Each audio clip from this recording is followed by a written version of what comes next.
श्री कृष्ण का नाम ही इतना मनमोहक है कि इसके जुबां पर आते ही इंसान अपने समस्त प्रकार के दुख दर्द भुलाकर इनकी लुभावनी सूरत में खो जाता है।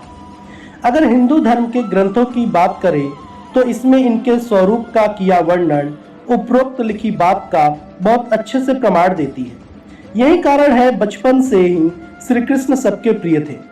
गोकुल गोपियों से लेकर वहां की वृद्ध स्त्रियों के लिए श्री कृष्ण बहुत खास थे। कायदा से देखा जाए तो श्री कृष्ण की एक माँ थी देवकी तो दूसरी यशोदा, परंतु गोकुल में अन्य रहने वाली वृद्ध महिला भी इन्हें पुत्र की तरह स्नेह करती थी। इतना ही नहीं, श्री कृष्ण अपने जीवन काल में जहां जहां रहे उन्होंने सबसे प्रेम व स्नेह पाया। आज आपको इनके प्रति प्रेम रखने वाली ऐसी एक स्त्री के बारे में बताने जा रहा हूं जिनका वर्णन पौराणिक कथाओं में अच्छे से मिलता है। दरअसल हम बात करते हैं कंस की नगरी मथुरा में रहने वाली कुब्जा नामक स्त्री की, जो कंस की दासी थी। वे नित्य कंस के लिए चंदन, तिलक तथा फूल इत्यादि का संग्रह करती थी। अपने प्रति कुब्जा की इस असीम प्यार और श्रद्धा को देखकर कंस भी अति प्रसन्न था। कहा जाता है कि कुब्जा, जो बहुत कम लोग जानते थे, इनके कुबड़े होने के कारण ही उन्हें कुब्जा का नाम दिया गया।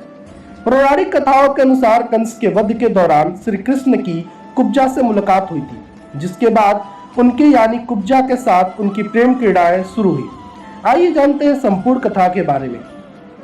एक बार की बात है, भगवान श्री कृष्ण ने देखा कि एक कुबड़ी स्त्री अपने हाथ में चंदन, फूल और हार इत्यादि लेकर बड़े प्रसन्न मन से जा रही थी।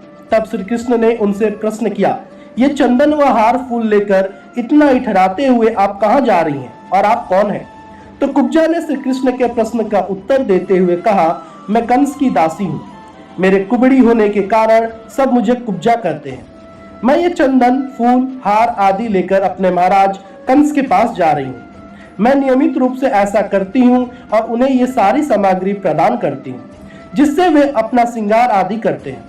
ये सुनते ही श्री कृष्ण ने कुब्जा से आग्रह करने लगे कि आप ये चंदन मुझे लगा दीजिए और ये फूल हार हमें चढ़ा दो, जिसके लिए कुब्जा ने साफ इनकार कर दिया और कहा कि नहीं, ये तो केवल मेरे महाराज कंस के लिए है, मैं इन्हें किसी और को अर्पित नहीं कर सकती है।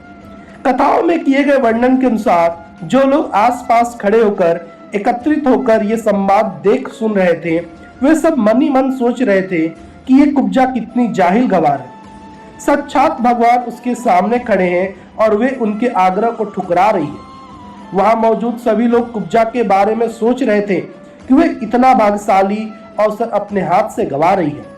कम लोगों के जीवन में ऐसा सुखद अवसर होता है और वो है कि श्री कृष्ण को छोड़कर फूल, माला व चंदन पापी कंस को चढ़ाने जा रही है। लेकिन अब उसमें कुब्जा का भी क्या दोष था? वह तो वही कर रही थी जो उसके मन में छुपी वृत्ति उससे करा रही थी। परंतु अब कृष्ण भी ठहरे हठी, लगे बार बार उनसे आग्रह करने।